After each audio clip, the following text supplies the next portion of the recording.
Good morning, everyone. You are joining us for the One Summer Chicago RFP TA session for SYEP and OSC+. Just want to do a quick check. Can you all hear me?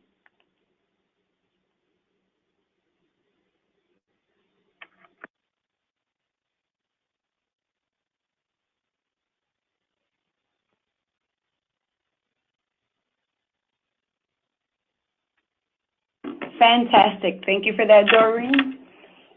Good morning, everyone. We are so excited to have another wonderful year of One Summer Chicago. As you know, we are in preparation. We have a lot of wonderful things happening. We've had a lot of phone conversations, and so it's exciting to finally have this RFP out in the community. So we're going to go ahead and get started.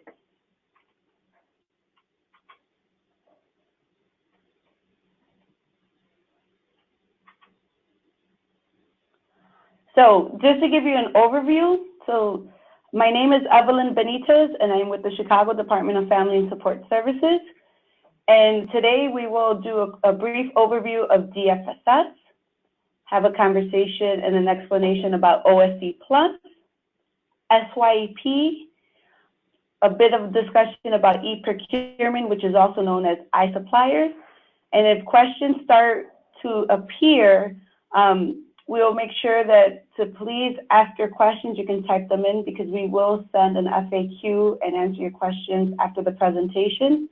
And the PowerPoint will be shared with everyone after this demonstration.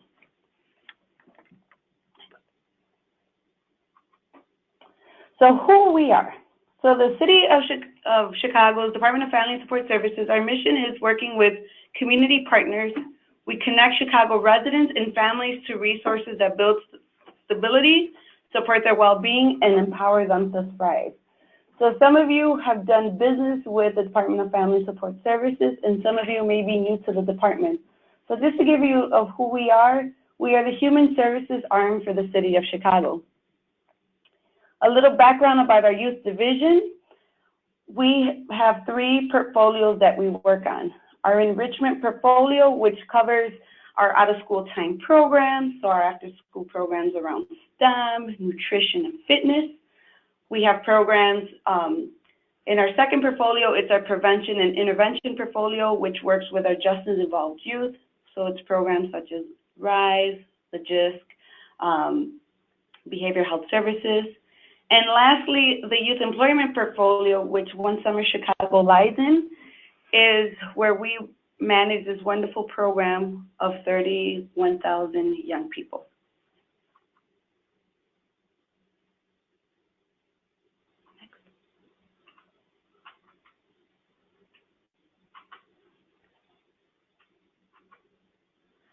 So just to give you an overview of One Summer Chicago. So One Summer Chicago is a program that provides youth ages 14 to 24 with meaningful summer employment and learning opportunities. The goal of One Summer Chicago is to maximize the availability of summer job programs for young people and keep them on a learning pathway to college and career success. So for many folks, they tend to ask the question like, well, is One Summer Chicago DFSS? Well, One Summer Chicago is actually our umbrella. It is the Mayor's Summer Youth Employment Program. It is the second largest in the country, which we're very proud of. And it is a coordinated effort through Department of Family and Support Services, After School Matters, the Chicago Park District, Chicago Public School, Chicago Housing Authority, Chicago Public Library, and Lincoln Park Zoo. Now, the important stuff. So as you know, in working with the City of Chicago, the eligibility for this particular RFP, it is open to non-for-profits, faith-based institutions, private and public organizations. What we're really looking for here is for folks that have experience and knowledge in youth development, youth employment, youth financial literacy, outreach services to youth populations that are not typically engaged in program and workforce services. Another point that's important here is a leverage of a minimum of 10% in-kind match. So we understand that with the funding through One Summer Chicago, specifically for SYEP and Plus, we're looking to see what the cost is of the program. So understanding, and we'll get into the budget later, what are the resources that are being invested by our organizations. And lastly, what's important to know is that anyone who has done business with the City of Chicago, and not only with DFSS, must be in good standing with all existing contracts with the city. So for instance, if you've done anything with public health, if you've done anything with, let's say, Department of Planning, you have to make sure that your contracts are in good standing, because since we are the city, everything is interconnected. Important dates and information. So as you know, this RFP is out, and so the sooner we get them back, the quicker we can start working on our contracts. So the proposals are due March 27th through the e-procurement system. So I'm going to pause for a second. E-procurement is a web-based system. It is what replaced cyber grants. It is important that folks do not submit a paper application. First of all, that doesn't exist, but you have to register as a vendor with the City of Chicago in order to apply. Second point, contract term. So we know that the program really starts in July, but the contract for this is May 1st through December 31st. Now I know you see 2020 because it is technically a 2-year contract. When we look at the actual program and the budget, as you'll see, the budget is May 1st through September 30th, but understanding that there have been times where we may do in an extension program or additional opportunities. So we do have that flexibility. And once you submit an RFP, and if you do become an approved vendor, it just makes it easier to contract with organizations. So hence the 2020, that is not an error. This year, the program start will be July 2nd through August 10th. So it is a 6-week program. This is a reimbursement contract. So again, for those who've done business with us, anything that comes out of DFSS is reimbursement only. Those that are brand new to us understand that we are a reimbursement contract. No advances will be given. Again, we are expecting to see a leverage of a minimum 10% in-kind match. And then as a part of the contract, we do provide a 15% admin. So for the department, specifically for this program, the cap is 15%. So let's talk about SYEP.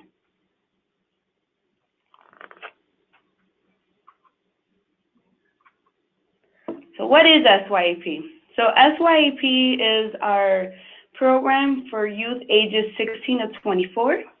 It connects the youth workforce to job skills, financial literacy, and workplace experiences in community-based organizations, city agencies, and private sector jobs.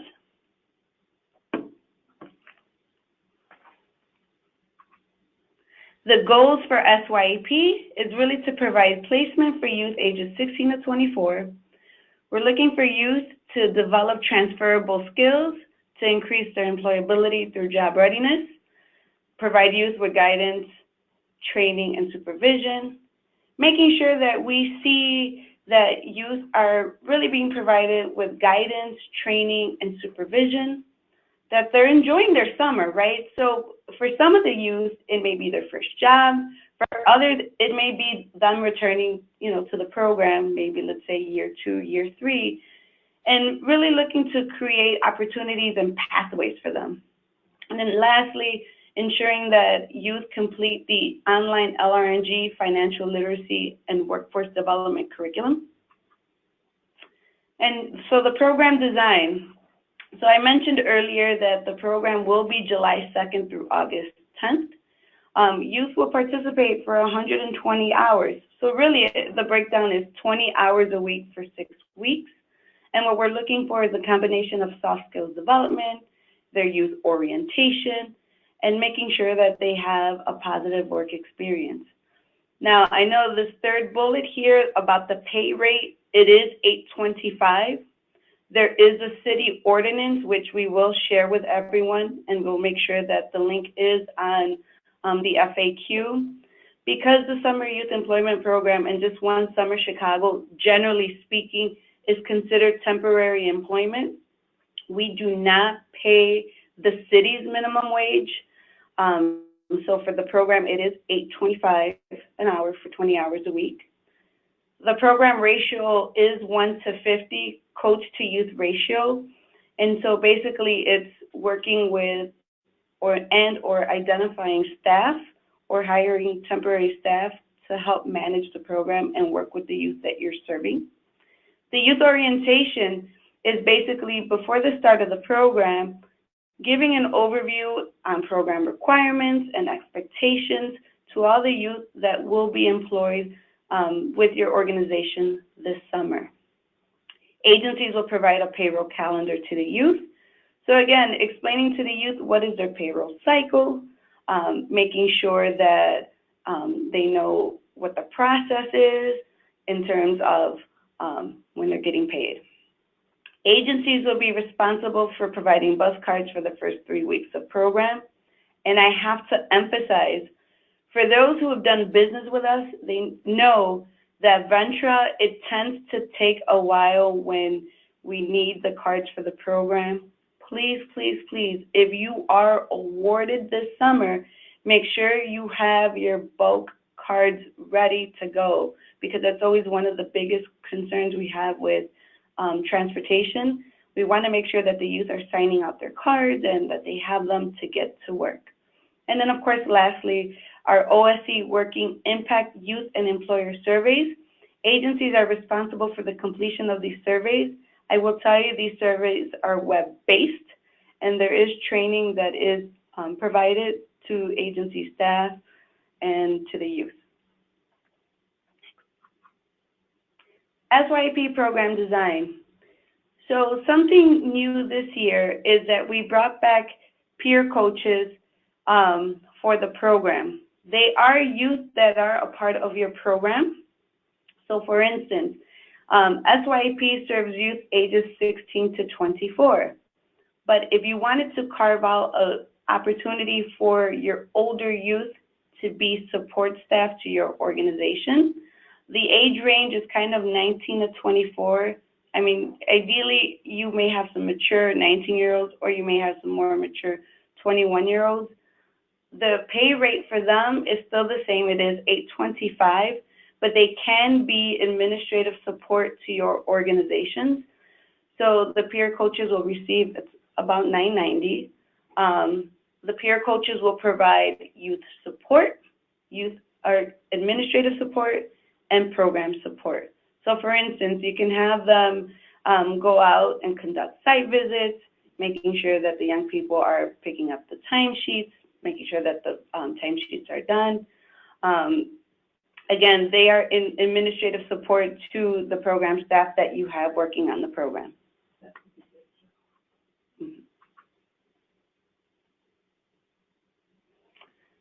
Now, for this program model, there are 6 key functions. And so, we talked a little bit about the overview of what the program is. And now here are the 6 points of running the program. So first is recruiting and supporting youth.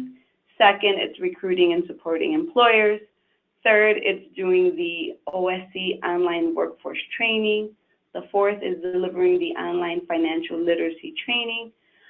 Fifth is hiring coaches to administer this particular program. And lastly, administering payroll for youth and coaches. So recruiting and supporting youth. So as we mentioned, the program is serving youth 16 to 24 who reside in the city of Chicago. Now, you may have some college students that go to school like in Champaign or out of state. If their home residency is Chicago, I mean, they are definitely allowed to apply to be an SYEP. Secondly, DFSS will select 20% of the youth, while the other 80% are selected by you. So for instance, if you are an organization that wants to work with 100 youth, 80 of those youth, you will go out into your programs, go out into community and work with your partners to identify, where the other 20% will come from the application pool in CitySpan. DFSS will provide your agencies with youth that are located close to your organization. So again, that 20% or those 20 youth would actually be youth that are lateralized but close to your organization site. So for instance, if you're an agency that's located in Inglewood, we would make sure that you would have applicants from from Inglewood to then go to your program. Agency will incorporate youth selected interest from the OSC application. And so what will happen is that as the youth apply for one summer, they'll talk about what types of things that they're interested in. If they're interested in retail, if they're interested in coding, if they're interested in art, for instance, you will actually see that on the back end in CitySpan. And I know I'm getting a little more technical, but then at least you could try to match as closely as possible. That's information that you'll actually see on their application, which to, again, match as closely as possible. Agency will monitor youth placement in progress. So again, once the young people are placed in programs, the responsibility of the agency, or in this instance, it could be the peer coach or staff, will actually monitor, making sure that the young people are okay with their placement. Agency will utilize DFSS's data management system. So again, for this year, we will be using CitySpan, and those trainings will occur not for another couple of months, but at least you know that we are still using CitySpan as managing the program. And then just program eligibility. So proof of Chicago residency, so state of Illinois card, so state ID, driver's license. If they're CPS students, as long as it's a current CPS ID, they have to complete the online OSC application. That is not a negotiable. There is not a paper application. It is an online application. There will be a program consent. So for youth under the age of 18, their parent or guardian should sign consent. If they're over the age of 18, then the young person, young adult, should be signing in for program. And then lastly, signed Social Security number, or actually should be signed Social Security card, or individual tax identification number based on agency discretion. In SYEP and OSC+, we pay wages, so we need the signed Social Security card. Next point, recruiting and supporting employers. So developing appropriate summer employment opportunities for enrolled youth. So kind of examples, it could be administrative work at an office, working at a store, working at a restaurant, it could be working at a summer camp, different opportunities, right? Ensuring worksite agreements, MOUs are in place. So again, as an agency, as you're working on obtaining your employers, make sure they know what they're signing up for. Create job descriptions that summarize what the youth will be doing this summer. So again, as you're working with employers and trying to figure out like who you plan to work with this summer, make sure you have those job descriptions, because as you start to pull youth and you start to do your interviews, at least you can talk about what is it that I'll be doing this summer. Providing the employers and work sites with the official, this year instead of doing a handbook, we're doing links. So those links, once they're available, you can send them to your employer so that they know that they are a part of One Summer, and then kind of like what are the things that they should expect. And if your organization has additional information and onboarding for employers, please make sure you share those as well.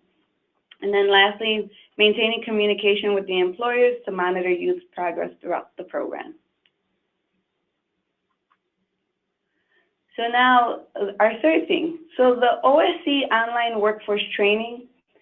So the last couple of years, we have really been working on developing additional tools to support our youth as they're preparing for One Summer Chicago. And I think between last year and for sure this year, we have made a lot of progress with LRNG, which we're very pleased with.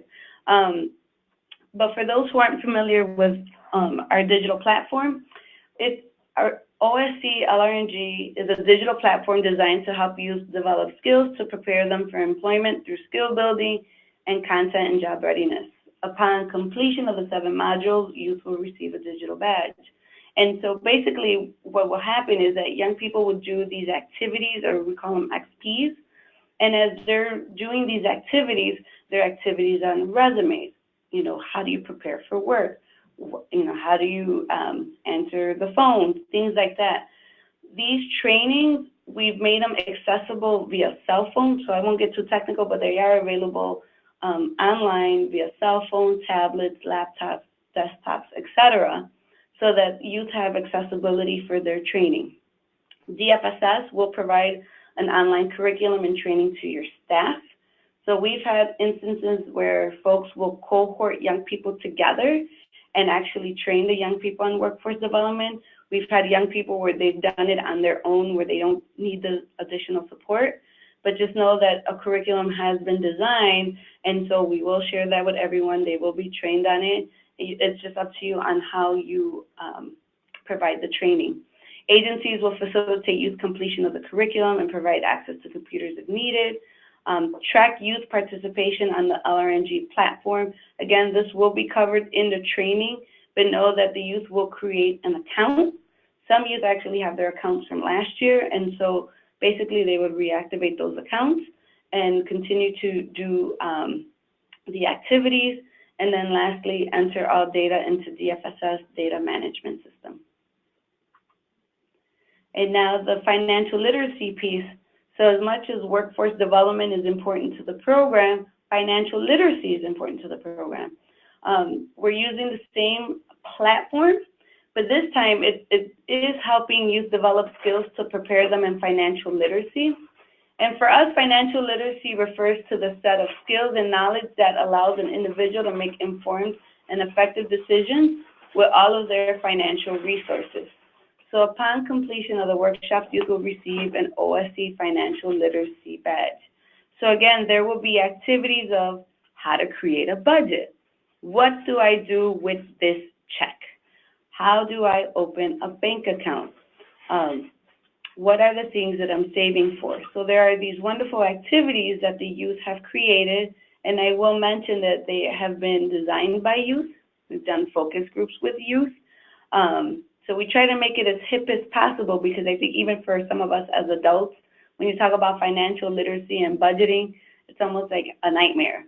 But these activities are pretty, they're youth-friendly and pretty easily to manage. And same thing as I mentioned with workforce, with financial literacy, we will provide the online curriculum and training to your staff. Agencies will facilitate youth completion of the curriculum. So again, you can do it as a cohort, you can do it at orientation, you can do it throughout the program. Young people can do it on their smartphones, or if your organization has computers, I mean, you can have them do it during that time.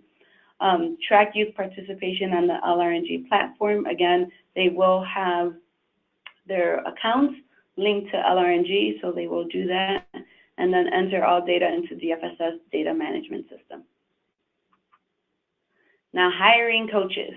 So again, just thinking about so for SYEP, you're working with communities throughout Chicago.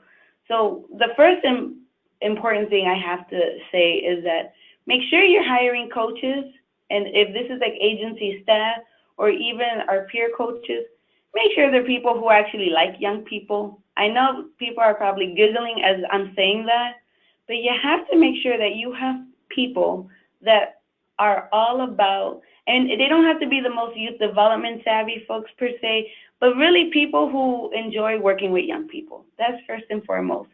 But then also making sure that they're responsible, that they're mature, that they're capable to provide individual and group support, encouragement, guidance, right? Because it's a 6-week program and the time flies.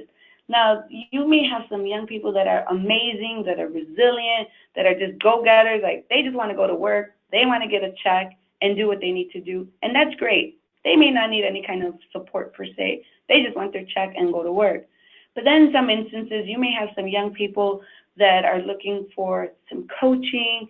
that, you know, literally it may be the first time that they're getting on a bus, so they're nervous.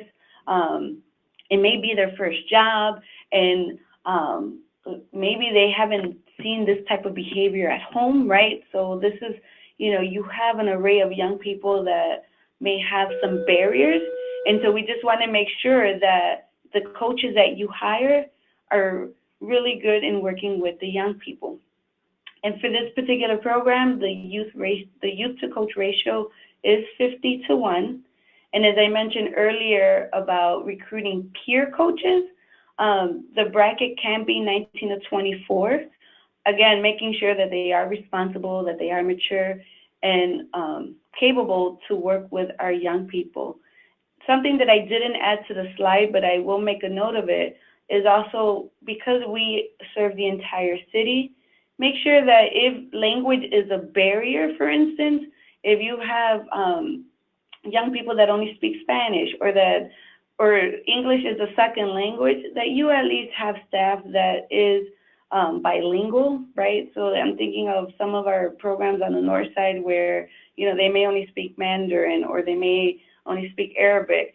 Make sure that you have culturally competent and folks that do speak the language, because then it really helps with the transition in supporting our young people.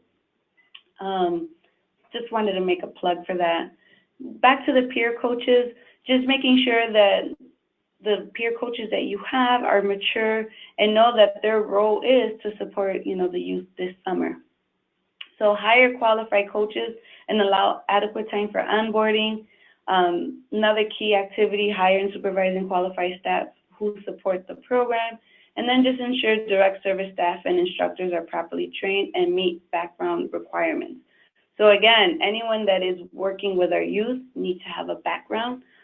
There are some trainings that will be provided by DFSS, but as an organization, if you do have other trainings that you onboard them to your organization's culture, please, by all means, do that. We want to be inclusive of what your process is, but also know that we will provide trainings like for City Span, trauma-informed care, etc. Payroll services. Agencies have the option to manage youth payroll or have DFSS conduct their payroll. So for those who have been with me the last 4 years, centralized payroll is an option. For those that are brand new, basically what that means is that the City of Chicago would do the payroll for your youth wages and your youth coaches that technically fall under the program.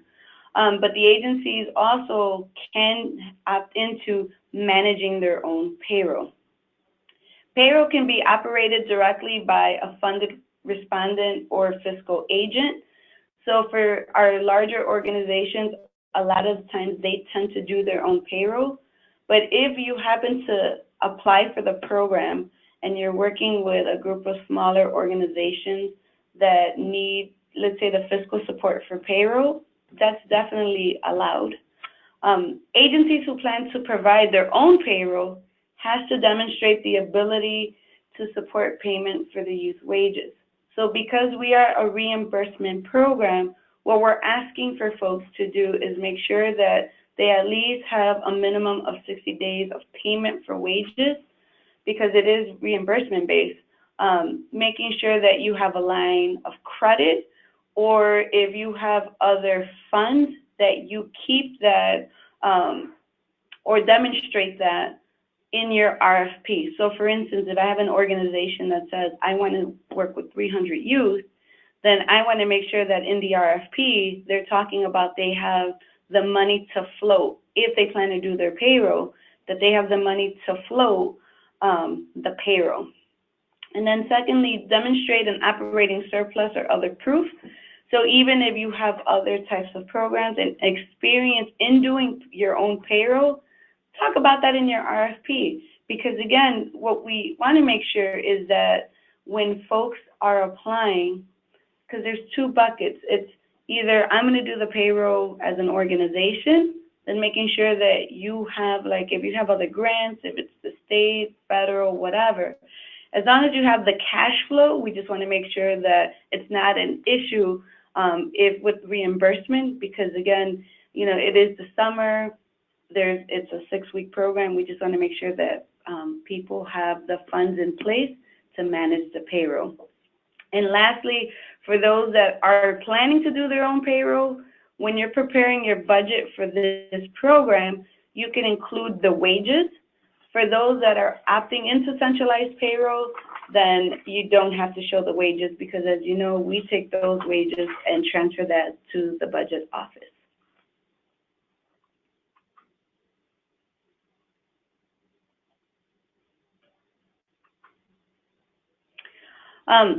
SYEP Program Design.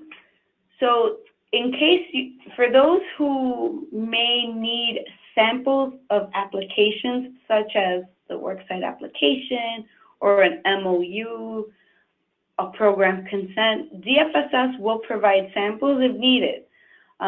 If you needed an overview of how to conduct an orientation, we have these samples. We've used them over the years. Sometimes people add their own language. If your organization already has them, by all means, use what you already have. Secondly, DFSS will provide the links to the agency handbook, the employer handbook, and the youth handbook. So the agency handbook gives you kind of the overall, what are your roles and responsibilities as a delegate agency through one summer. The second one is the employer handbook, which is kind of the roles and responsibility for the employers. The third one is the youth handbook, and it's basically the roles and responsibilities, tips, payroll schedule, the do's and don'ts for the youth. It's a pretty comprehensive handbook. If your organization has one, you can provide that, which is fine. But for us, for one summer, we also include, just additional information for them. Evaluations. An evaluation really is the OSC working impact surveys. So the youth will actually complete a survey. The employer will complete a survey. And so basically those links you'll be trained on it, but they will also be sent out to your agencies as well as the youth and the employers. We will provide the timesheet. If your organization has a timesheet, that's fine. But just making sure that you keep copies of it, make sure they're signed.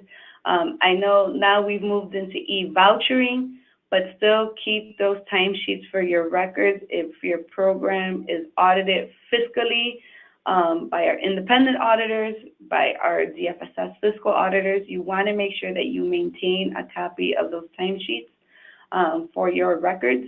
And then lastly, the final report you'll actually get from DFSS at the end of the program.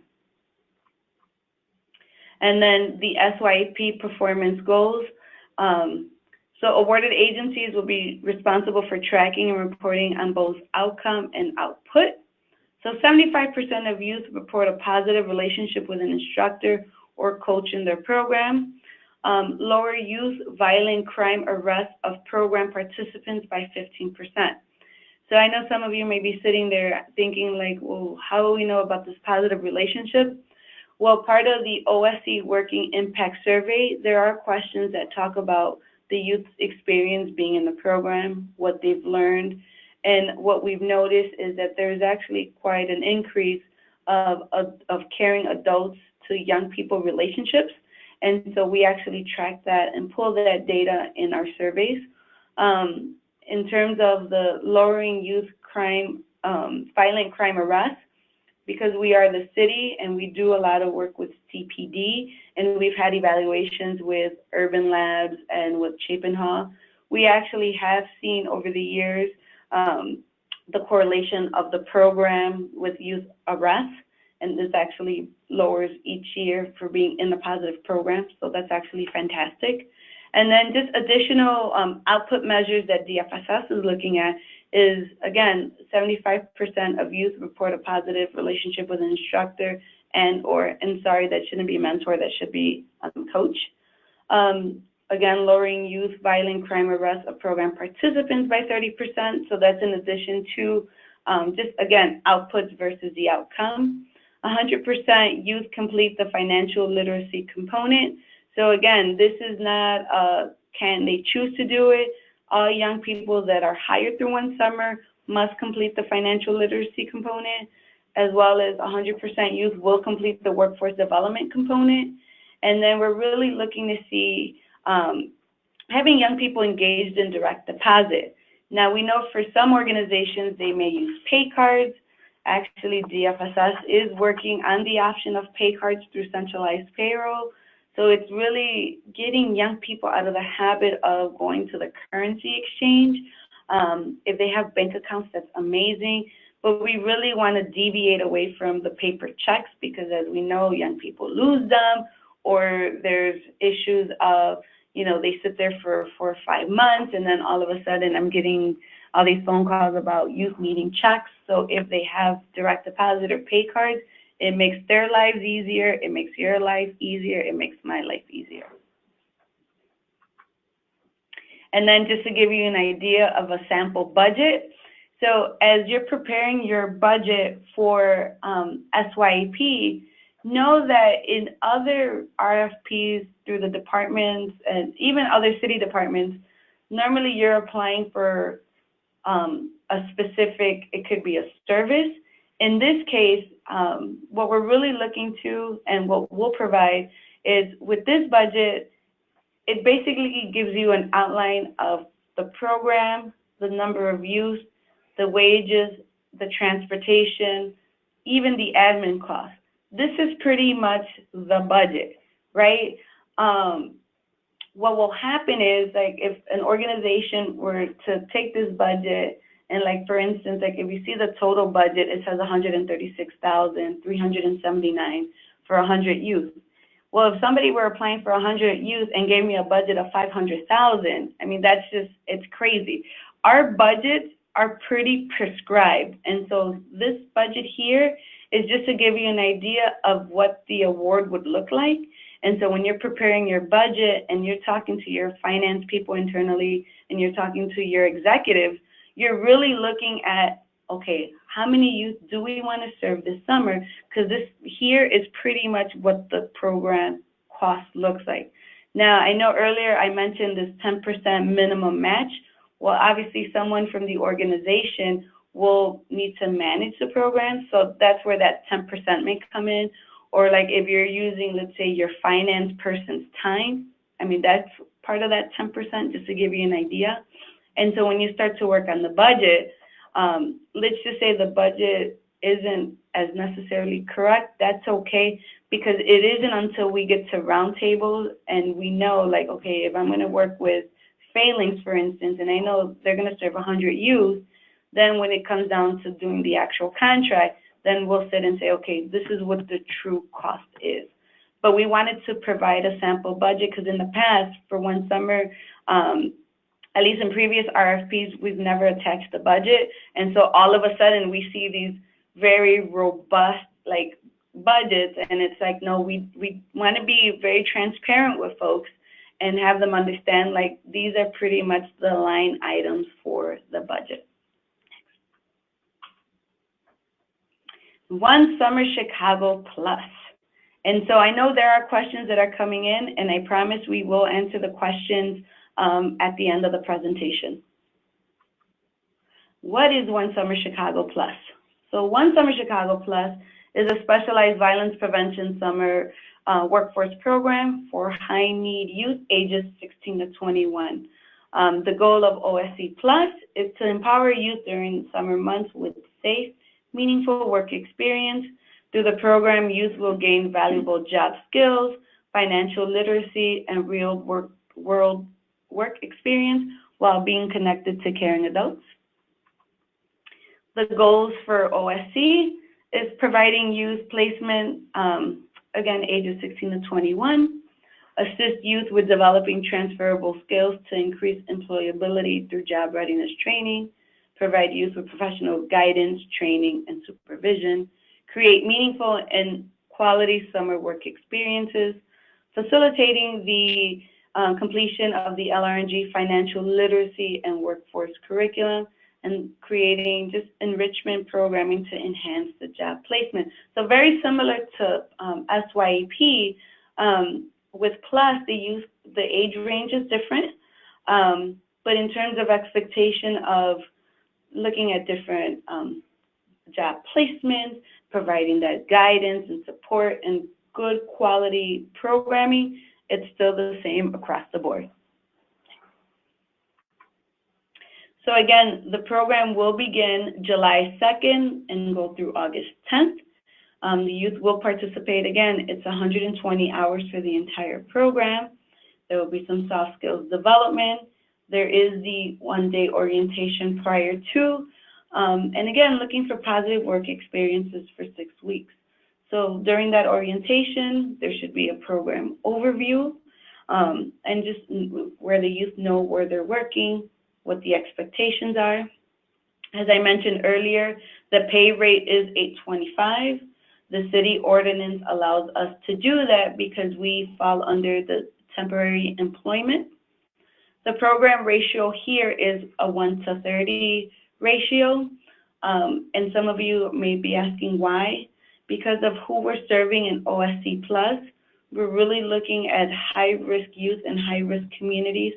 For those who've previously done work with Plus, before we would target specific schools and areas, the difference this year with Plus is we're not necessarily targeting specific schools, because what we've noticed, part of the research has told us that young people that are in SYEP and in Plus, that the schools, they're almost the same student, but there's a little bit needed more support with Plus because we're looking at more high-risk communities, where in SYEP, it is citywide, where in Plus, there's still a concentration of high need communities. So that's kind of like the difference.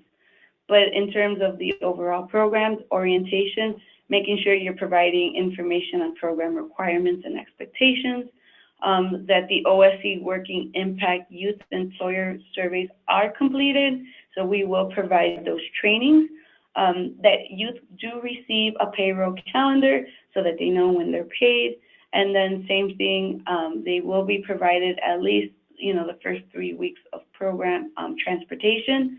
So please, please, please, I have to emphasize with Ventra, make sure your orders are in, make sure you have your bus cards ready for use.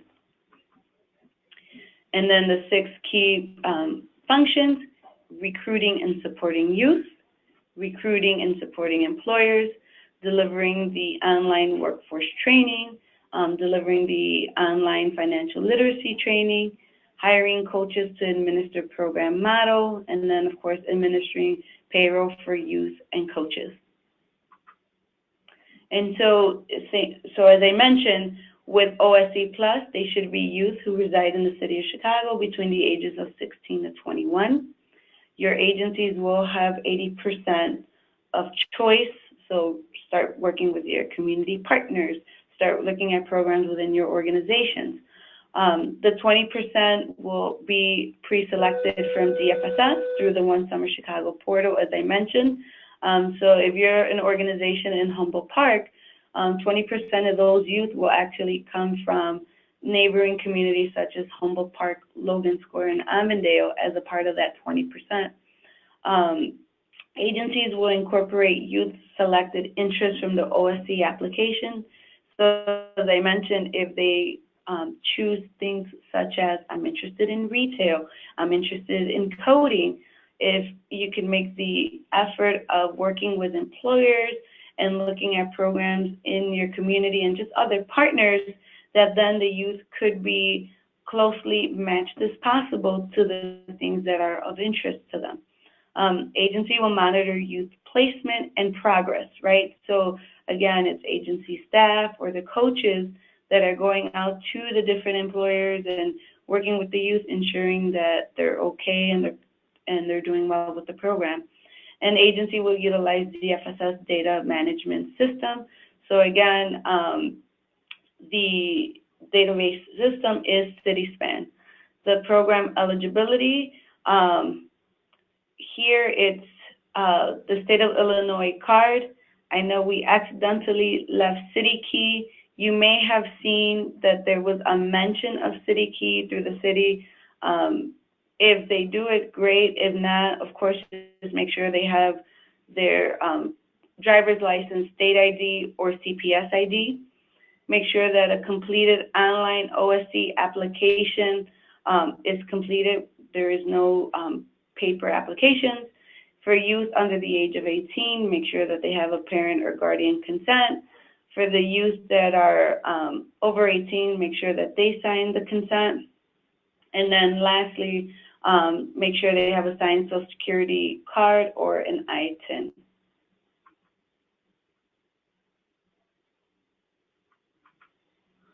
And then in terms of recruiting and supporting employers, making sure that you develop appropriate summer employment opportunities for enrolled youth. So again, same examples: administrative work, retail, restaurants, summer camps. If you have relationships with a radio station, if you have connections with, let's say, a tax office, making sure that there are some interesting opportunities for young people, really, because for some it could be their first time working, it could be their third time returning to the program, really just exposing them to different opportunities. Secondly, make sure you have worksite agreements or MOUs in place with the program expectations outlined. So making sure that you're explaining to the employers, what it is that they're signing up for and what they're responsible for.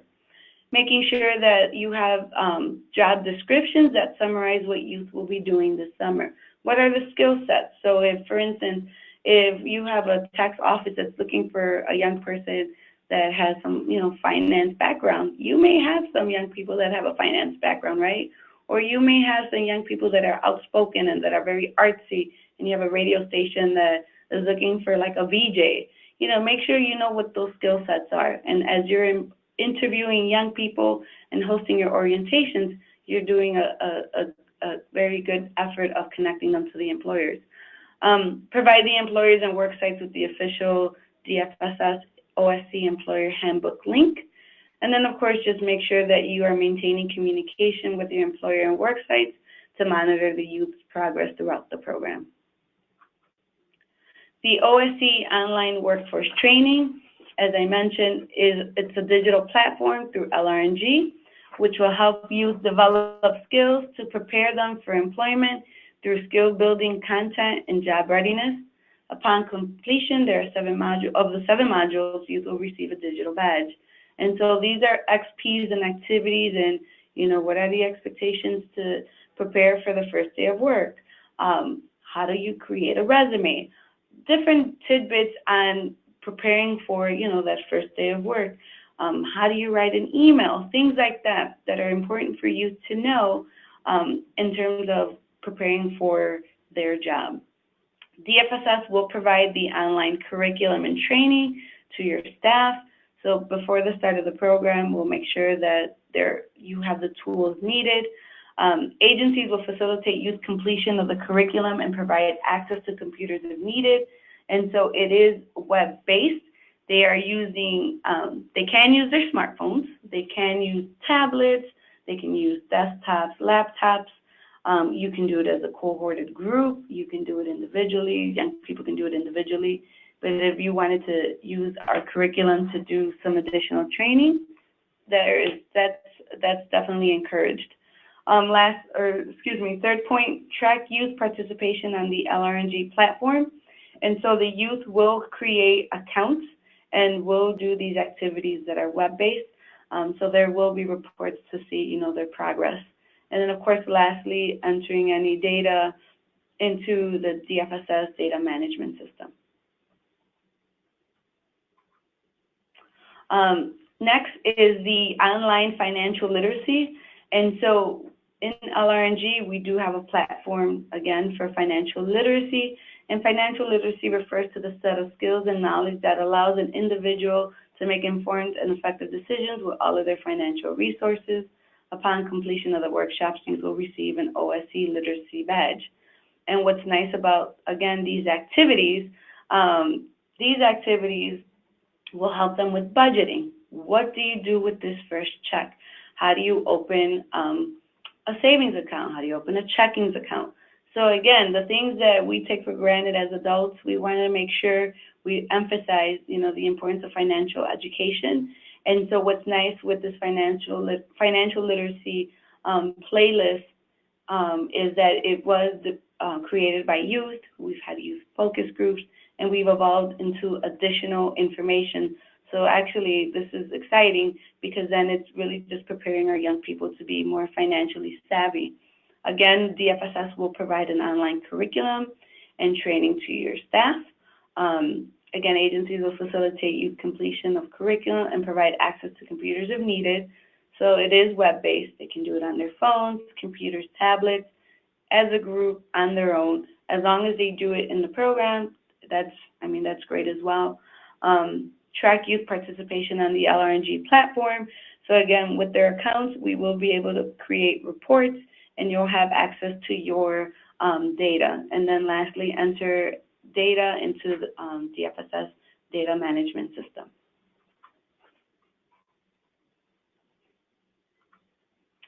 And then here, hiring coaches.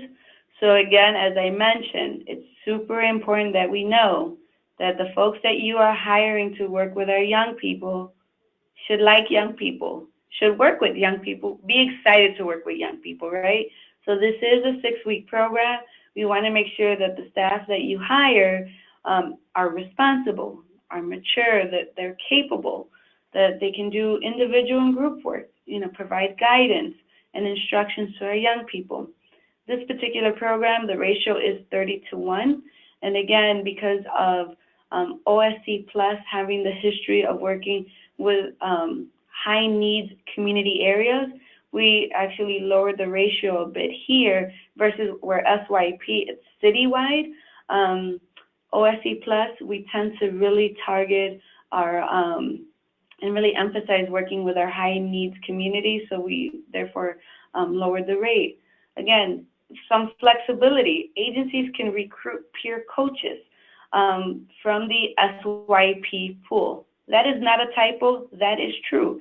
So for instance, and I'll use Phalanx again. So I happen to have a program. Let's say I'm doing a camp out of my agency, and I am an OSC+ agency, and I'm working with young people in the community, but even with my adult staff, I tap into my SYEP pool because we're doing some leadership training and development. I'm going to take one of my peer coaches to support my staff. That is definitely allowable, right? Because we understand that when you look at the budget, I know some of you may still look at the SYEP budget, but when you even look at the PLUS budget, they're very similar. We don't provide a lot of overhead. Our monies really are for the cost of the program. We're talking youth wages, we're talking, transportation, we're talking admin. It's really bare bones, and so we understand that we're looking at flexibility of allowing our peer coaches to even support programs in PLUS. I hope I didn't cause any confusion, but we just know that there's always a need to provide a strong program, and that's why we're allowing for even crossover of support staff. Again, hire qualified coaches and allow adequate time for onboarding. So if your agency has some onboarding that they want to do, fantastic. But know that DFSS will provide additional trainings. Hire and supervise qualified staff who will support the program, and then ensure direct service staff and instructors are properly trained and meet background check requirements. So again, this is not a negotiable. We have to make sure that all of our program staff have background checks since they're working with youth. And then,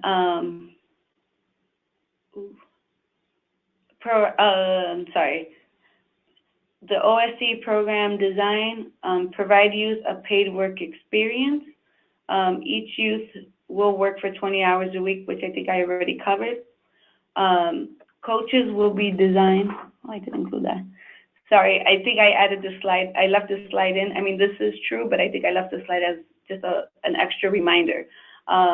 Youth are to complete the financial literacy curriculum as well as workforce. Coaches will be assigned a 30-1 ratio. Youth are assigned coaches by the agencies. Coaches ideally are hired from the community, and I really meant to remove this slide. I do apologize. Should be from the community and or the organization. Coaches are paid $20 an hour, 30 hours a week for 10 weeks. that is an error, and I do apologize for that. So I will say that again, that is an error. OSC plus Program Design, program forms and reports. So similar to SYEP, if you need a worksite application, consent form, and orientation overview, we do have samples of that. If your organization has its own, that's perfectly fine. If not, I mean, we can definitely provide those. And then same thing with the agency handbook, employer handbook, and youth handbook. We will provide those links. Again, the agency handbook is kind of the policies and procedures and just tips for agencies on managing the program. For the employers, it is the kind of, again, policies and procedures, tips on working with young people. And then for the youth, it's the kind of the do's and don'ts for the program, payroll calendar, and then just tips of participating in One Summer. The evaluation is actually the One Summer Chicago or the OSC Working Impact Surveys, and youth will do them as well as the employers. So those will actually be sent out as links. Timesheets, if your agency has them, great, but we will provide them as well. They do have our logo on them, and just make sure that you maintain copies of them. If you're ever audited, or when you're audited, I should say, by our independent program and fiscal auditors, they will look for those timesheets. And then lastly, the final report will be sent by DFSS, just a final report about the program. And then the OSC plus performance program goals. For the awarded agencies will be responsible for tracking and reporting on both outcome and outputs. So again, 75% of youth will report a positive relationship with an instructor and or coach in their program. We're looking at lowering youth violent crime arrests of program participants by 15%. And then the output measures for DFSS, really looking at 75% of youth reporting on a positive relationship with their instructor and or coach, lowering the youth violent crime arrest of program participants by 30%. So as I mentioned earlier, I mean, similar to SYEP, we do work with CPD and we look at data across the board with CPS, and we just want to ensure that as our young people are participating in programs, that they are getting what they need, developing positive relationships, but then on the back end, ensuring that, you know, they are growing and receiving the additional supports needed. 100% of the youth will complete the financial literacy component. That is not a negotiable. Again, everyone will be required to do financial literacy as well as the workforce development component, and really looking at just completing the LRNG financial lit and the LRNG workforce development. And then lastly, 80% of youth will sign up for direct deposit. So direct deposit or pay cards. Again, trying to encourage youth not using currency exchanges, making sure that really creating a culture of banking, and that's what we're really looking at. So here's the OSC plus budget, a similar sample, right? So you have the plus program, you have the number of youth, you have the wages and transportation. Here is an example of what 3 coaches looks like with their salaries. And then there's the total cost of the program, which is how we derive with the administrative costs. So as you see across the board.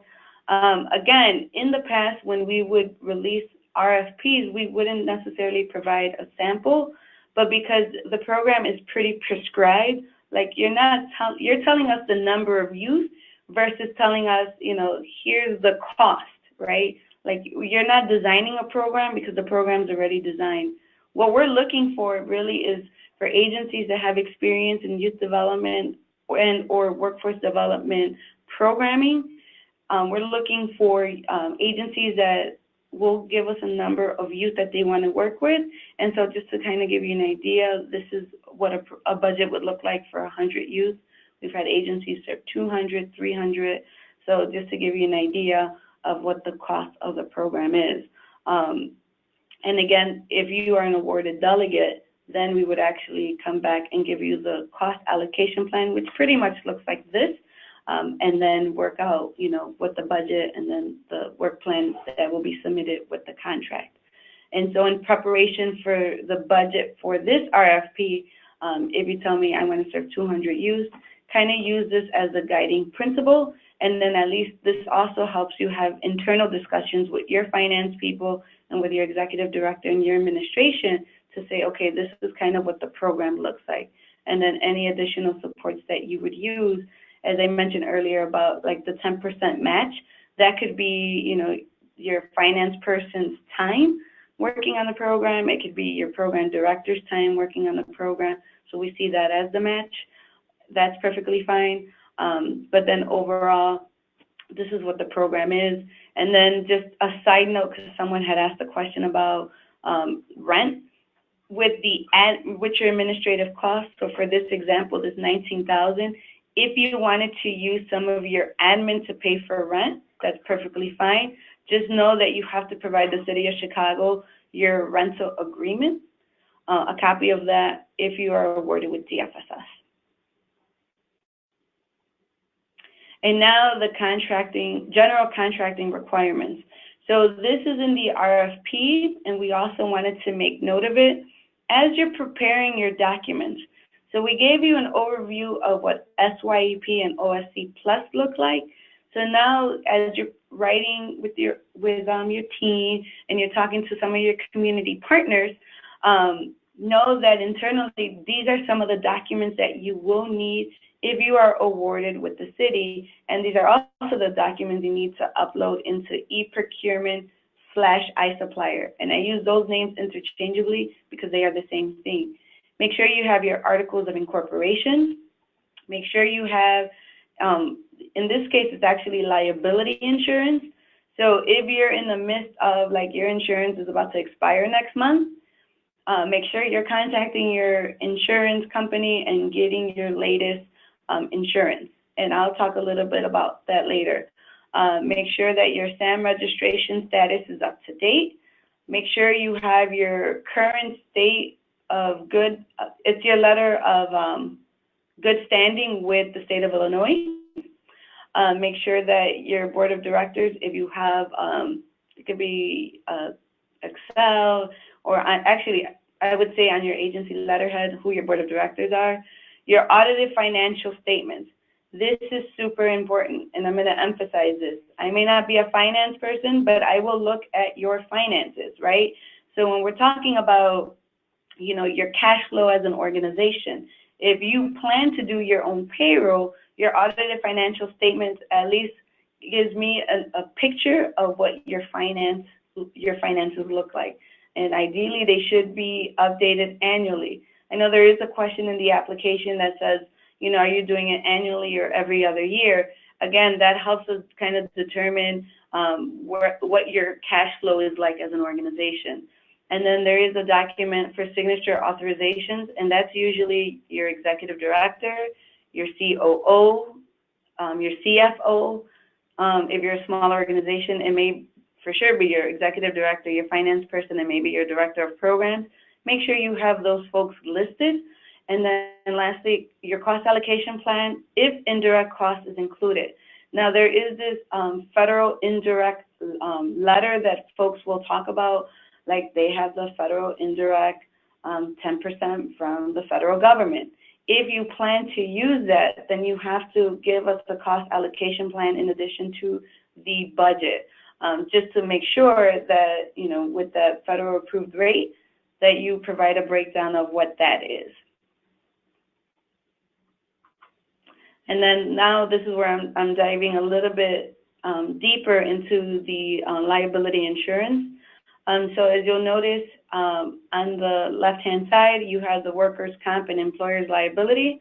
That is a requirement. Now, I'm not going to get into the, if you're an agency of a certain size, then you know what type of insurance you need to get for the state of Illinois. Talk to your finance people about that. And I mention that because if you're doing, especially because we're paying youth wages, workman's comp is included.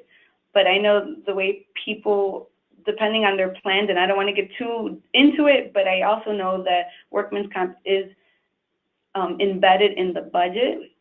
It is a part of the cost for the youth, which we do provide. So I want to make note of that. Secondly, the commercial general liability insurance. So that is for the city of Chicago. So anyone who's ever done business with the city, this doesn't change. So this is just what it needs to cover, right? Bodily injury, personal injury, and property damage. Automobile liability and professional liability. The automobile, if you're transporting youth, then you have to make sure you have this liability. Now, I think for the most part, I will say, overall, most folks do not transport youth. They use like transportation, like the yellow school buses and things like that. That's fine because the bus companies have the liability insurance. But anyone that transport youth, like let's say in infrastructure, you have to make sure that you have the liability insurance. If you're renting a van for infrastructure, then you have to make sure that that liability insurance is there. And then lastly, this professional liability, that's if there's any professional consultants, which doesn't apply in the program, but I mean, it is noted because this is something that we get from our contracts unit. But really the first two categories of workman's comp and employer's liability and commercial general liability are important. And then here's the limit. So for the workman's comp and employers, you see the limit, not less than 100,000 each incident illness. For the commercial, not less than 500,000 per occurrence. So again, whoever your insurance company is, just to make sure that they understand what language should be in there. This part we don't get into until once you're awarded with the city. If there's more questions about insurance, then I would have you work with our contracts unit. Now, supplier e-procurement. So this is actually brand new to the city of Chicago. So in the past, we used to use cyber grants. We no longer use cyber grants. So many of you have seen emails. You may have gone on the city's website. You may have gone through the trainings like at the King Center, at DFSS, at the Urban League. Like there's different organizations that have hosted these meetings. And so basically, the city has moved from cyber grants to now iSupplier. Now, I will tell you, in the RFP, there are links to become a vendor. Now, this training, this webinar, I will not talk about how to become a vendor because that is the Office of Budget Management, and there are trainings that are coming. We will email the list of upcoming trainings because we just got those this week. There is a series of trainings for 2018 on how to become a vendor and how to e-voucher. But we just wanted to make note of what the screens look like because in order to even apply, you have to become a vendor. So as you see here, this is the login page. And then once you log in, this is what you see. In this case, so iSupplier and e-procurement are the same thing. You will hear me use them interchangeably, but this is a screenshot of what it looks like. So once you've already become a vendor, now you're trying to look for the RFP. The first thing is to create an invoice, and then as you see the red arrows, so that number 1 says invoice creation, and then number 2 it says City of Chicago online bidding. That's what you're actually selecting. And then you'll see this work list on your right-hand side that says RFP draft, online messaging, and addendums. Any additional information will actually show. And so in this case, it'll have a number. And then as you notice the title, in this case, it says Smoking Cessation Services. Right now, when you actually log in, you'll see 3 different RFPs. You'll see one for SYEP, you'll see one for OSC+, and you'll see one for Chicagobility. And so basically it just lets you know, like, here's the solicitation number, and this is the title of the RFP. And then to apply for the RFP, you're actually creating a quote. So there's the header. Then on the right side, it says action. Go ahead and you would create a quote. And then it'll actually open up. You'll see the title. You'll see on the right-hand side it says cancel, view RFQ, save draft, continue. In this case, it will actually be RFP. Any attachments that you need to add, and then requirements is you'll see it says first name, last name. When you go through the RFP, it'll actually be all your organization information and then the actual program information. And then when you get to the budget piece, you'll notice it has personnel, fringe, operating.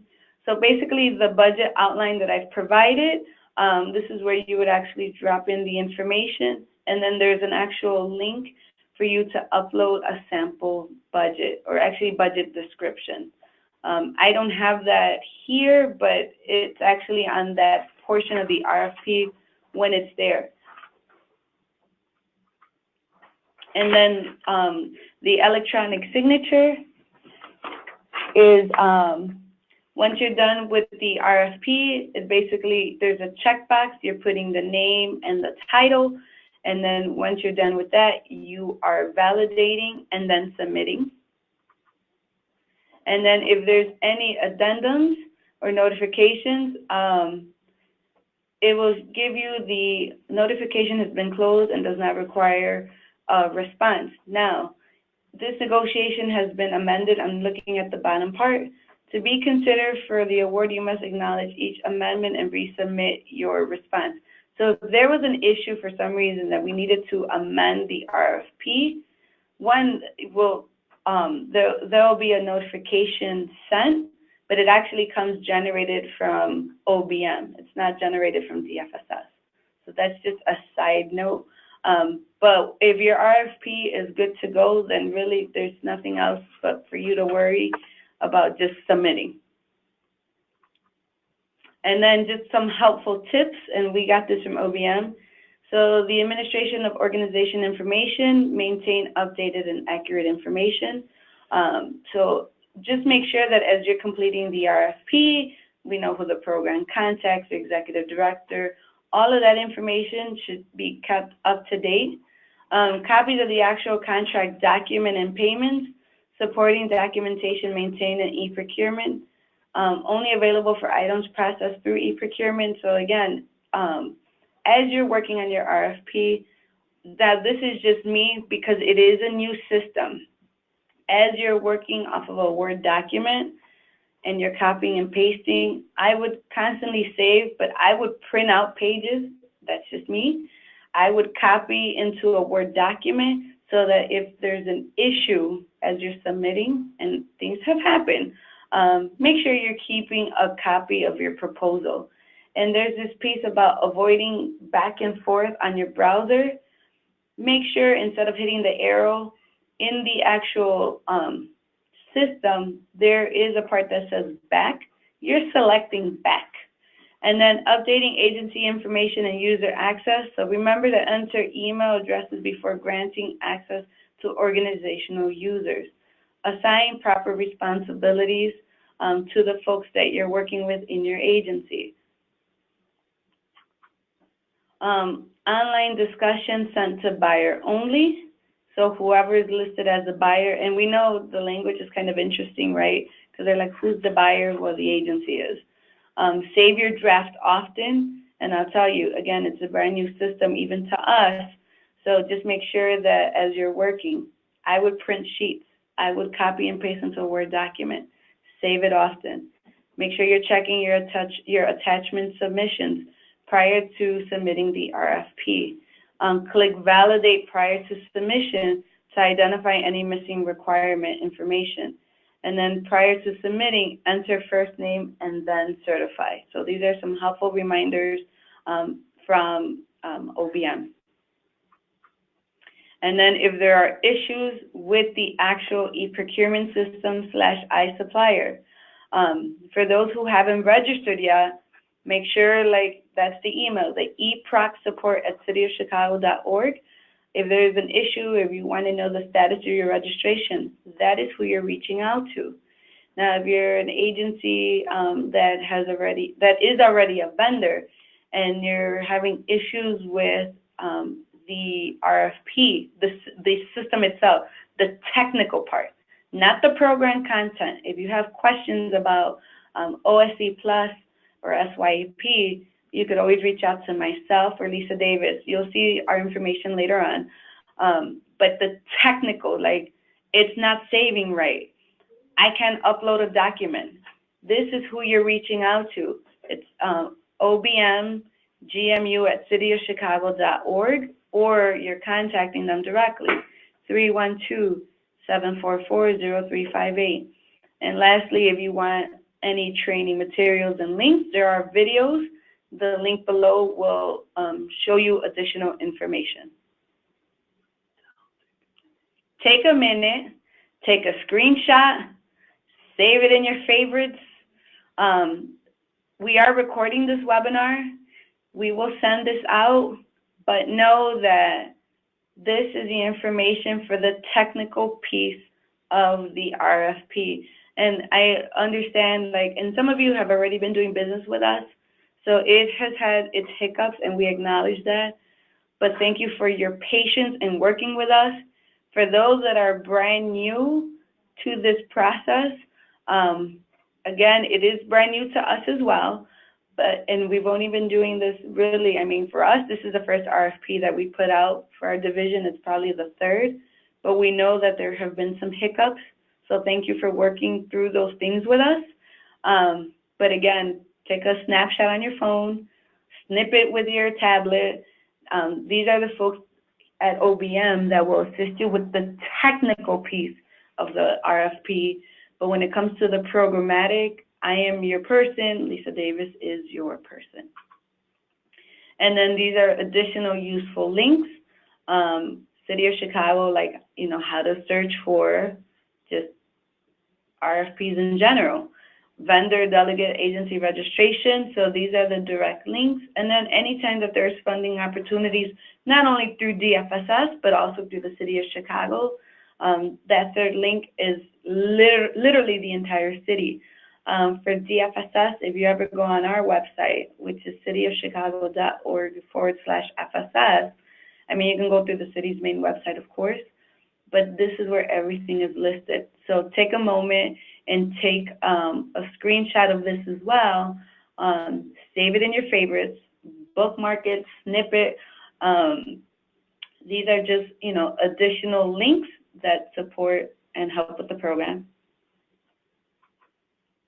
And then I know questions are coming in, so we will start to answer some of the questions. So give us a moment.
Okay, so we just undocked your questions, and now just to let you know, I have Lisa Davis in the room as well.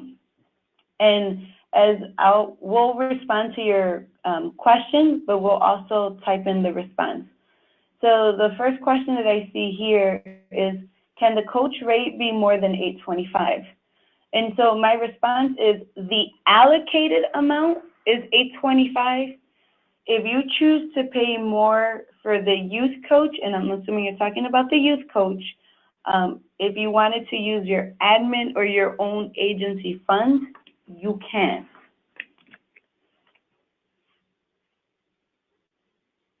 The second question I see are there age restrictions for the coaches? So if you're talking about the adult coaches that are supporting your program, ideally, you don't want them to be mistaken for youth. I would say at least a minimum of 24.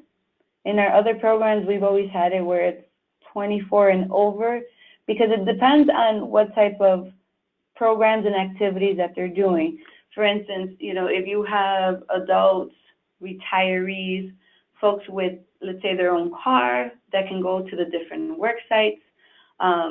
If you think about if they're doing any administrative work, ideally those coaches should be adults. Were peer coaches offered in 2017? They were not offered in 2017. Peer coaches, they weren't. I think, this is Lisa Davis, I think we also need to be clear for others where Nicole has, can the coach rate be more than $825? We are making an assumption when she says coach, and due to the fact that it was 10 o'clock in the morning, at that time we were covering SYEP. So she is referring to SYEP. So that response was for SYEP. That is not for plus coach. Yeah. And we're scrolling. What incentives are being offered for a peer coach?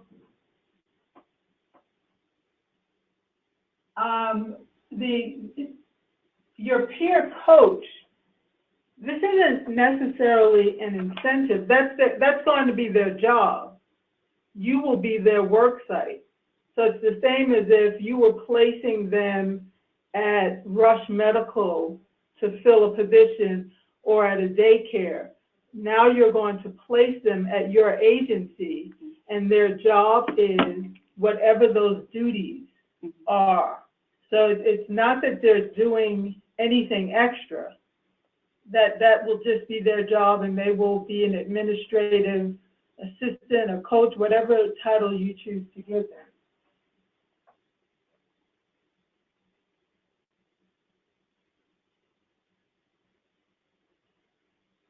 So the next question, has OSC historically selected 30% of youth served by each delegate agency, or is this a new stipulation? Historically, we've actually done like an 80-20%. We've done 60-40. It depends on, at the time we were doing like randomized control trials and other programs, but specifically for 2018, we're looking at 80% choice from the agencies and 20% from the lottery. The term of the contract is 5/1/18 through 12/31/20. Does that mean we can use unspent funds? The answer is no. The contract term for procurement purposes is that we are in contract with you through 2020. But, I'm sorry, I'm looking at the next part of the question. Or do we close out each year separately? So correct, each year you will close out. So the city's fiscal year is January through December. And so when you are in contract with us, we actually even set a budget term as well. So for instance, I made a note of the budget for One Summer Chicago. So this is SYEP and plus. The budget term is May 1st, 2018 through September 30th. Any cost incurred during that time period is covered. Now, if you incur costs in October, November, I can't justify paying you because the program is over already, right? So the budget term, May 1st through 9/30. The contract is May 1st through 2020. So that's just to make sure that come 2019, when we do the program again, I don't have to have you do your your contractual paperwork except for your budget and your scopes in 2019. So that's the piece. Additionally, the RFP specifies 1 contract year with 2 option years. When does each contract year end? And I think I just answered your question. We're January through December. So again, in 2020, if you're still with us, then we can extend you another year to work the program. Can you please clarify between an agency versus employer versus respondent? So an agency is a delegate agency, is a community-based organization or a faith-based organization that is applying to provide a service, right? So in this case, the respondent, the person that's answering the question, chances are is a delegate agency that is interested in doing business with the city of Chicago. The employer is the person that is providing the work experience. Now, an employer can be, you know, restaurants, summer camps. It could be a faith-based group or a community-based organization, but they're the folks that are providing the actual experience. A community-based organization that's applying as a respondent, they're the same thing. If they wanted to have youth work at their organization, they can do that as well, but that's them being a work site. Can we build an incentive line in the budget for youth who complete the program? You can take that, you can, but you would take that out of your admin cost. I will not give you additional funds for an incentive line. That is up to you if you want to use your admin costs. Can we build rent and occupancy into your budget? You can, but again, you would be using your admin costs to cover that. It wouldn't come through the allocated amount from the city. Are youth compensated for time they spend doing online training? That's an excellent question. You can, depends on how you create your program. For instance, if you were to do an orientation, and I don't want to get to too much of the technicalities, but let's say you were doing an orientation and you were doing some training the first week of program, and you had the young people coming in, and you were hosting some workshops, and you wanted to take the online curriculum and conduct that as a workshop and pay them for it, you can. If you wanted to do check-ins weekly with your coaches and saying, okay, here's a group of youth that are working, let's say, at Target. Well, Target, chances are they're not going to have the time to do it while they're at Target. But then knowing, like, if you wanted to allot a couple hours for them to do it, and not that you would need a couple hours, because each activity takes about 15-20 minutes. I think the overall, and I forget the time, I almost want to say it takes about 5 to 8 hours. No, I think it's more like 5 to 7 hours to complete all of financial literacy. And I think for workforce, it may be like another 5 hours. I'll give you the appropriate response during training. But it's how you set up the schedule. But if they're doing it on their own, I mean, I would encourage them to do it on their own, but you can have them do it on their own or during work time. It just depends where they're placed. Do we need to submit letters of support of MOAs? If so, how many would the city like to see? You don't have to submit the MOUs, but you should have them on file. The MOUs are more like, who are you using as work sites?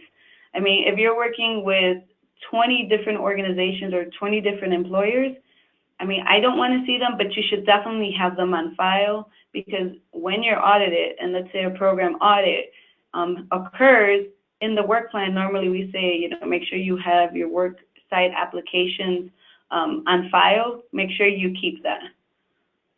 Can you please further clarify the 10% requirement and 15% admin? Sure. The 10% match is what we're looking at our community-based organizations, that they are leveraging their investment. So for instance, Evelyn Benitez is working at UCAN, and Evelyn Benitez is the finance person. So if they wanted to take, and I'll use, just to keep it clean, 10% of my time salary to work on, that I'm working on the program, but it's not coming out of OSC's budget, it's coming out of my budget, meaning like I'm being paid as from UCAN. UCAN is just showing my commitment and my time towards the program. So that's the 10% match. And I use the finance person as an example because it's one of the easier ones. And then the 15% admin is what I will give you. So the city of Chicago, if you're awarded a contract with us, so like a sample budget that I showed earlier, like for instance with Plus, the admin cost was like $19,000. That is what I give you, and you can use that to your discretion for the program. What are One Summer Chicago Plus coaches per hour, hours per week, and total weeks? That's an excellent question. It is up to $18 an hour for 25 hours a week for 8 weeks. That is the budget that we're working with right now. Can you give more detail on how DACA can be used as a program model for OSC+? What could a program look like? That's an excellent question. In terms of DACA, are we talking DACA confirmed youth or doing a DACA program? I guess that would be my clarity. So I'll give 2 responses. If you're talking about DACA confirmed youth, they do have the credentials to work. If you're talking about doing an outreach DACA program as a description, then basically what that looks like is a cohort of 20 youth with a mentor, or excuse me, with a coach that would create a civic engagement project around DACA. So in the past, we did have a program that helped promote the legislation on it and assisted with immigration. So they worked with different immigration groups and advocacy, and they created public service announcements about knowing your rights, how to complete paperwork with immigration for those that were renewing for DACA, things like that. They worked on presentation skills. They did different programs with Congressman Gutierrez's office, just to give you an example. Can you further clarify the organization's role in reporting on declines in violent arrest? Does DFSS provide a tool to track the outcome, or does our agency need to develop a tool? So you do not need to report on the declining violent arrest. We actually do that on the back end, so you don't have to worry about that. If an agency is applying for SYEP and uses peer coaches, would they include the coach in the number of youth served? Yes, they would. Question, if the employer was connected, we connected a youth with was a nonprofit, which activities would they be allowed to do as someone paid by the city? For example, could they encourage people to register to vote, do community organizing, provide support to campaign to change a policy, or go along meeting with a congressperson to explain challenges that returning citizens face? Or would they only be allowed to do direct social service like supporting a program that helps people access food or health care? Thanks for considering. So that's an interesting question. So when I read registering to vote and community organizing, if an organization, if that's what they do, and they're working on policy and a young person is interested in doing that, I mean, that's definitely a pathway, right? It is a job. They are allowed to do that. One more question. If not, should we apply to SYEP or Plus? What are some determining factors we can use to consider us to help us decide? Well, so a couple of differences with SYEP and Plus. SYEP goes up to the age of 24. So if you're serving older youth, college students, and you're citywide, then SYEP is a good program to apply for. If you're an organization that works with younger youth or more 16 to 21 and works in communities that are more high need, when you think about the city of Chicago, and there are areas that are in need of more services versus other areas where they're not as high need, that should be a determining factor as an organization. So think about the age range you want to serve. Is it 16 to 21 or is it 16 to 24? Am I in a really high need area that needs additional support, or am I more in an area that is not as in much of need? I mean, those are a couple of things to think about. Does a unique user have to be created for each RFP that is submitted? Yes, there should be a unique user for each RFP submitted. No advances. Does this apply to organizations that are doing their own payroll? The city does not provide advances at all. The only part that gets technical is when we do the payroll for organizations, those wages are taken out of the budget. But in this case, if you're an organization that's doing its own payroll, you're still submitting a voucher for reimbursement. In the past, we have had private funding that assisted us in our programs. I can tell you for 2018, we have no private funds. All of our funds are corporate city funds, which is why we are definitely not having any advances. And our budget is a bit slimmer than our previous years. Mm-hmm. What is the rate for adult coaches?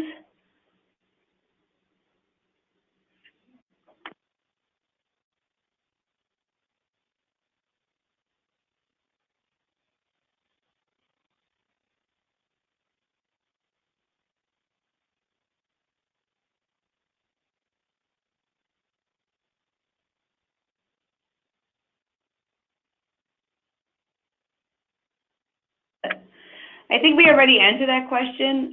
For the adult coaches, we said that it was up to $18 for 25 hours for 8 weeks. Is compensation identified for adult coaches, either SYEP? I just answered that. Do you have preferred nomenclature for delegate agencies to use when uploading attachments, such as SAM, good standing, etc.? What is that? Hold on one second.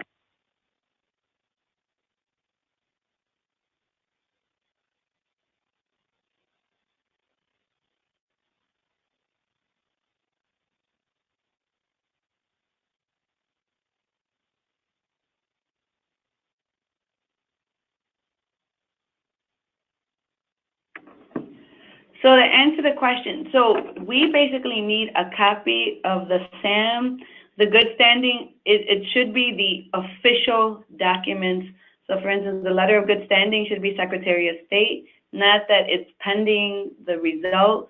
The SAM shouldn't be pending the result. It should be the actual SAM that it was completed.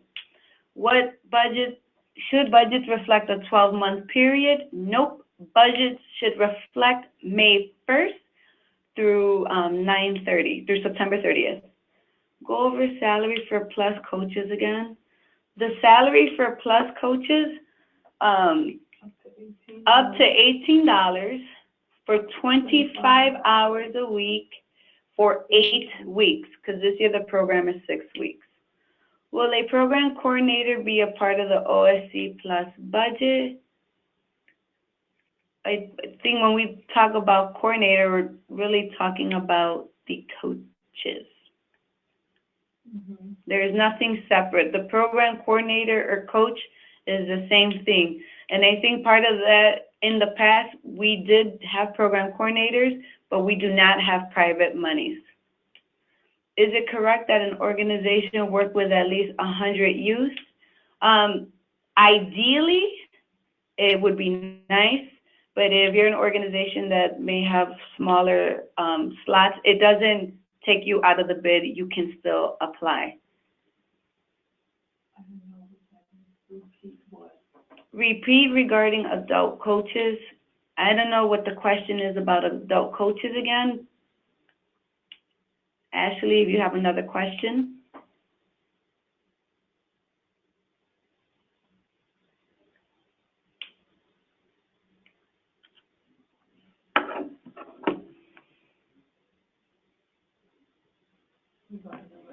Oh, so the adult coaches, as we speak, again, up to $18 for 25 hours for 8 weeks. To clarify the question regarding program coordinators, coaches, who will supervise the coaches? That would be your organization. So again, in the past, when we did have private funding, we did allow for program coordinators, but the folks that are supervising the coaches should be your agency staff. So for instance, there is a question in the application, like who will manage the program?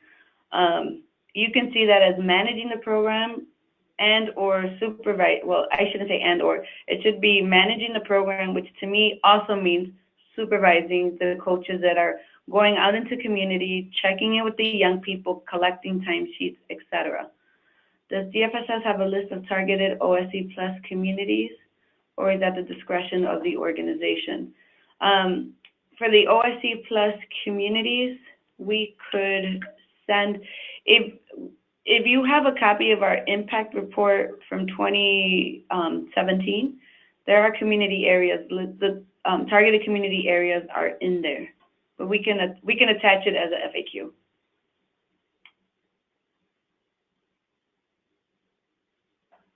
So for that one, yes, we will attach with the FAQ what the targeted community areas are. We can tell you that they are your community areas and your schools, your high schools that are at high risk. And that's according to the data we received from Chicago Police District, depending on the amount of crime that is committed in that community area.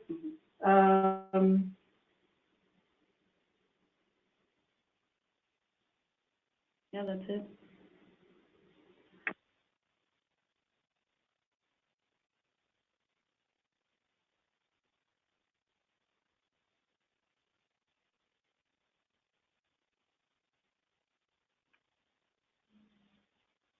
So we got a couple more questions.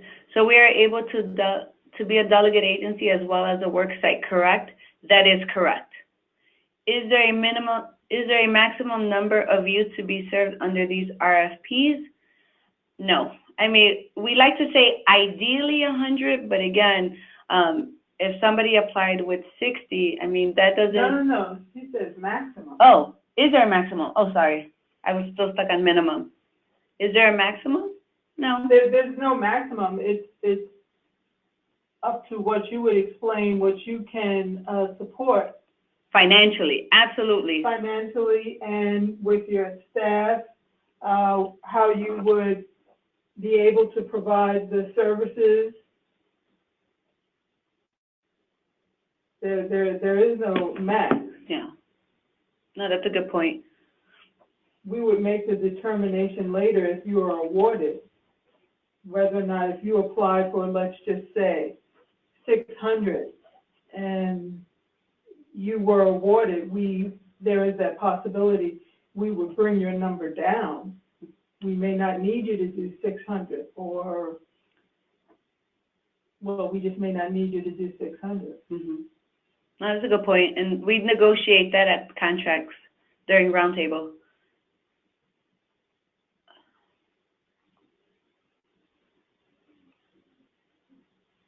Is there a minimum? And that's where I was going with it. So I know in the RFP it said ideally 100, but I mean, if you applied for less, I mean, obviously you're not going to apply for 1, right? But if you applied for, you know, like 60, even 40, like it would not be held against you. Online LRNG serves as the curriculum this year. There isn't 4 hours set aside for curriculum as long as they complete the online training for OSC+. It's up to how your organization does it. I mean, so like I mentioned earlier, if you wanted to do the first week of just pure training, if you wanted to have the young people come in, it's up to the discretion of the agency how they deliver the curriculum, but it is required.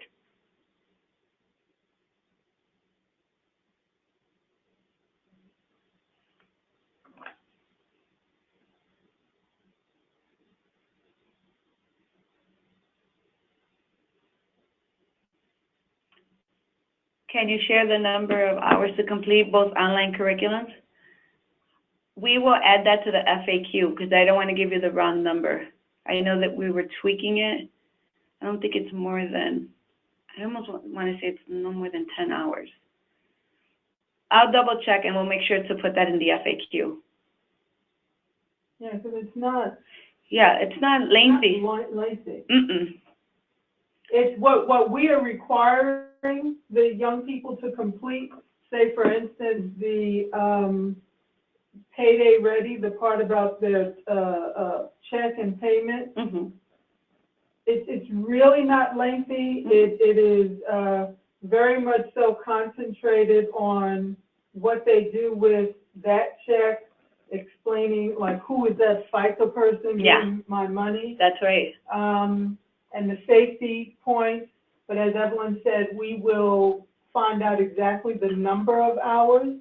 But I will tell you that the LRNG platform, they have other playlists, as they call it, and workshops that the young person is free to go into, that they just may find interesting. It may have something about savings and information on their credit,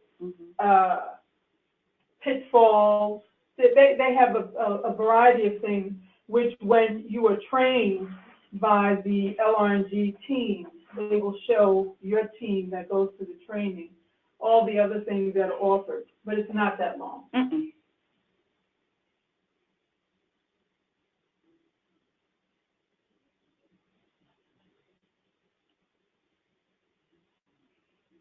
And I'll also add, since I don't see another question there,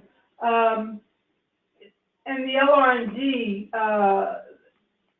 the online piece that we ask the youth to complete, by all means, if you're awarded, I would tell the agencies to look at it, and they may be able to build off of that. They may find it helpful to build off of that and provide additional information for their young people. And their young people will probably ask them questions as they normally do. How will the LRNG trainings be scheduled? So the question is, how will LRNG trainings be scheduled for delegate agencies? So once you're awarded, we're actually, putting the schedule together now, and just also being mindful of when you're bringing on staff and things like that. The trainings, for the most part, will be in June, only because it's thinking about when the program starts. This year, it's July 2nd, right, when the program starts. So we're not going to be, we wouldn't have to go to a training next month or even in May. Like, that's just too soon. So it'll be the beginning of June. We'll send out a Survey Monkey just to register for trainings.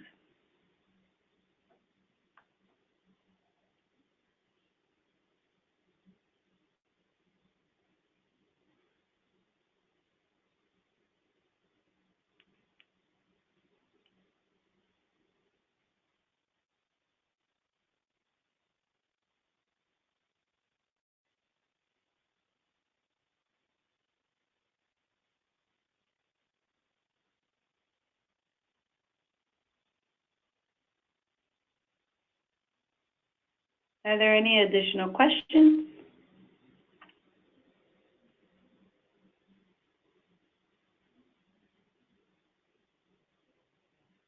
Can you clarify again the difference between the desired outcomes of 15% youth reduction in violent crimes versus the 30 stated by DFSS? Give me 1 second.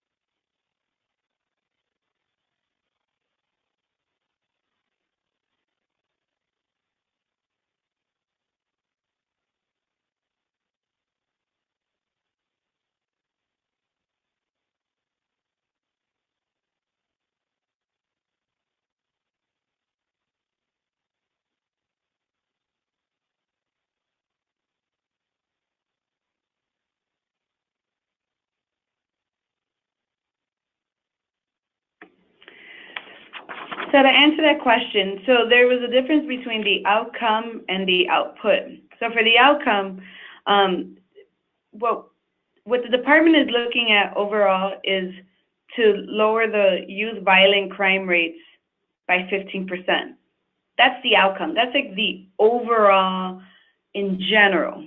It's a part of our division goal.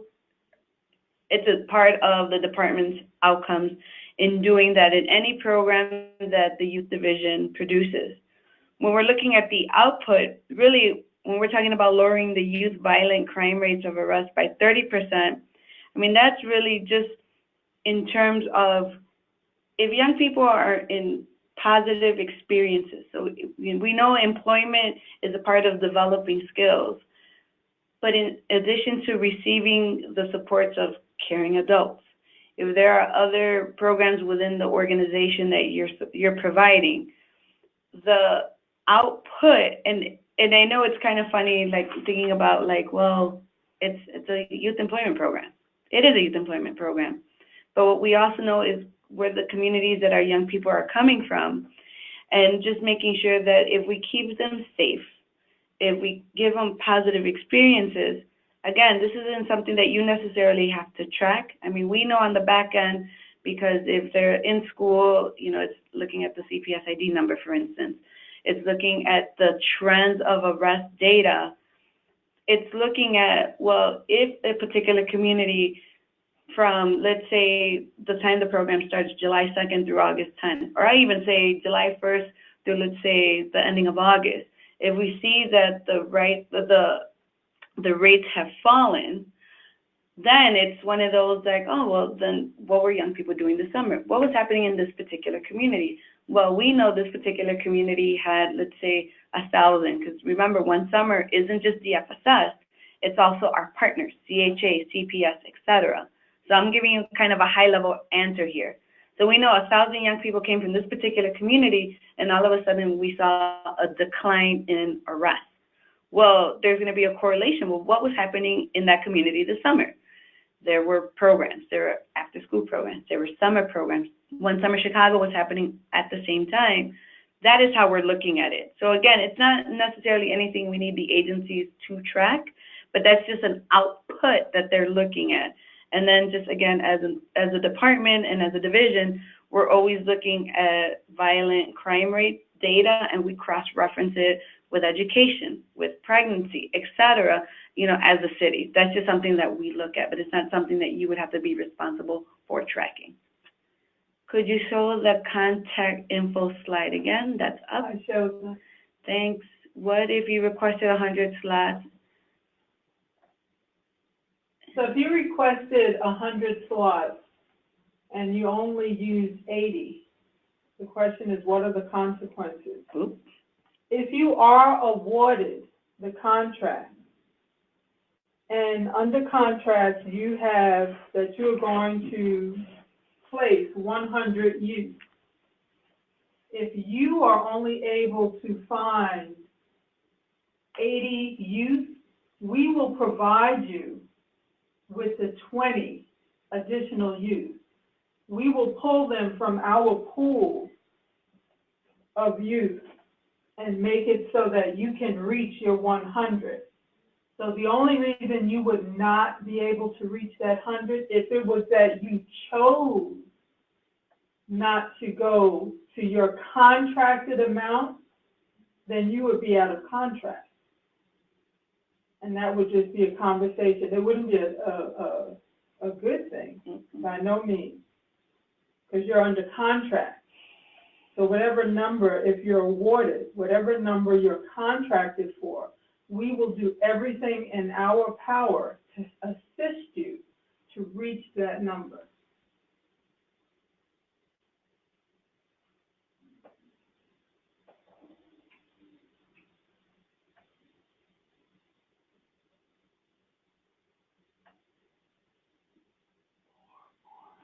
Mm-hmm.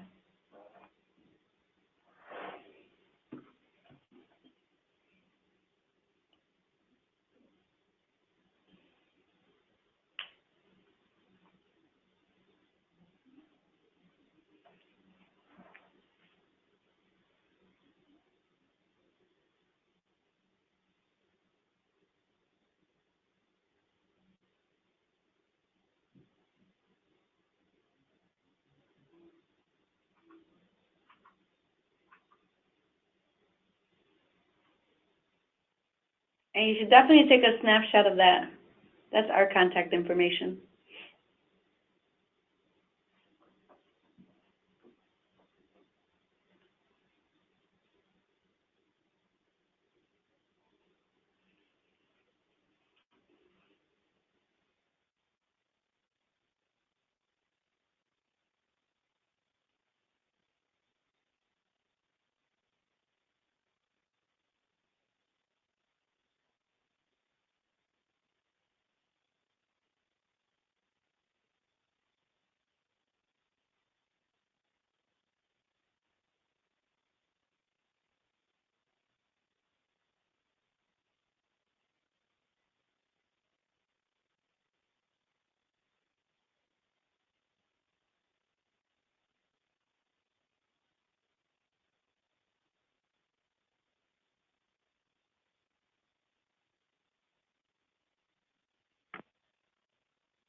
All right, we're waiting for any questions.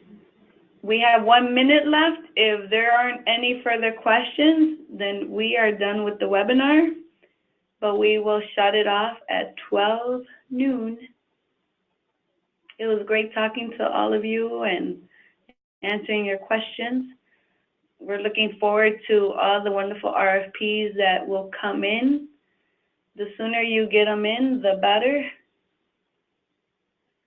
And know that we are working on a very aggressive time frame. The RFP is due March 27th. But please, this I did want to say, please don't wait till March 26th. Don't wait till March 27th to submit. Submit it as soon as possible. And we'll work literally around the clock to let folks know by mid-April. So it's in a very aggressive timeline. Mm-hmm. Remind them. Oh, print, and just make sure, print, copy, save, and repeat. Save it on a Word document, print it out, and just make sure that you save it and make whatever changes you need. And this will conclude our webinar for SYEP and Plus. Have a good one, folks.